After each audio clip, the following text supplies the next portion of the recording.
Mga kabrigada, opisyal ng binawi ng House Squad Committee ang contempt at detention order laban kina Attorney Harry Roque sa asawa nitong si Myla at kay dating Presidential Advisor Michael Yang. Bukod sa mga ito, inalis na rin ang contempt order laban kina Police Colonel Hector Grijaldo at Senior Police Officer 4 Arthur Narsolis. Pinangunahan ito ni Abang Lingkod Party List Representative Joseph Stephen Paduano na siyang naghain ng motion para tanggalin na ang contempt at detention order ng komite laban sa mga ito. Kung maalala, 2 beses na na-cite and contempt si Roque. Una dahil sa pagbibigay umano ng hindi totoong testimonya at hindi pagsusumite ng mga financial document.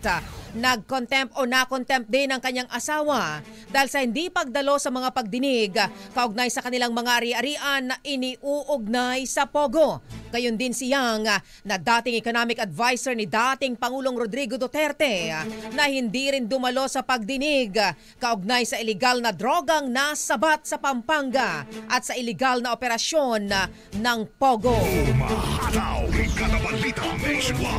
Ang bahaging ito ay hatid sa atin ng Fast Relax. Tanggal ang sakit, ora mismo.